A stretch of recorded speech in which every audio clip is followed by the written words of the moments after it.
There is more treasure in books than in all the pirates' loot on Treasure Island.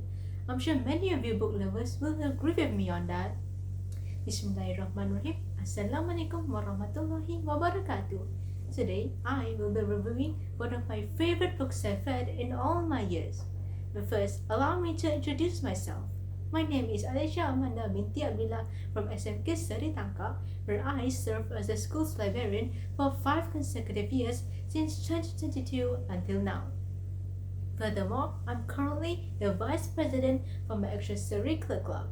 Other than that, I've participated in poetry recitation competition and got first place and represent my district for the next round, as well as third place again the year after.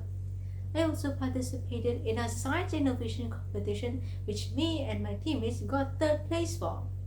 Well, enough about me. Have you ever watched the news and realized how much corruption and abuse of power are being displayed as major concerns everywhere around the world?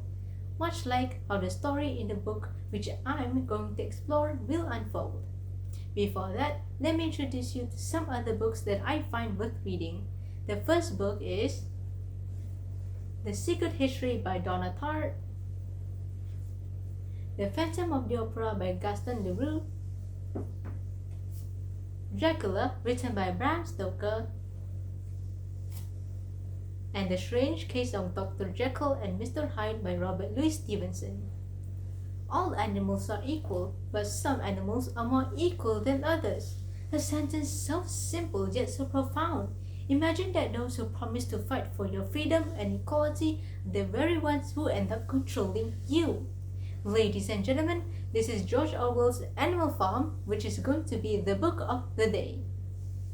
Animal Farm is one of the 100 best English language novels for decades according to the Times magazine. It's a satirical allegorical novella which follows a group of neglected farm animals of the poorly run manure farm where they are mistreated by their human owner, Mr. Jones, an old boar named Old Major that inspires the farm animals with a vision of society where all the animals overthrow the humans and live with freedom and equality. After Old Major dies, the farm animals led by the pigs, primarily 2 pigs called Napoleon as Snowballs, rebels against Mr. Jones and successfully drive him away, taking control of the farm and renaming it Animal Farm. They then created 7 principles, and one of them is all animals are equal. At first, the farm animals thrive under the new system. The farm animals work together, motivated by the idea of equality. However, tension grew between Snowball and Napoleon, when the former pushes for education and innovation, while the latter secretly plots to seize power. Eventually, Napoleon used these strange dogs and drives Snowball away and is used as a scapegoat for any problems that arises on the farm. Over time, Napoleon becomes a tyrant, using manipulation and power to control the other farm animals. The pigs grow increasingly corrupt, reaping the benefits while others suffer. The saddest moment was when the most loyal and hard-working horse named the Boxer, which represents the working class, was betrayed and injured. Instead of providing care, Napoleon sells him to the glue factory, when Boxer will eventually meet his death. The original ideals of freedom and equality were betrayed. By the end, the pigs become indistinguishable from the humans they overthrow. One of the farm's principles changes to all animals are equal, but some are more equal than others.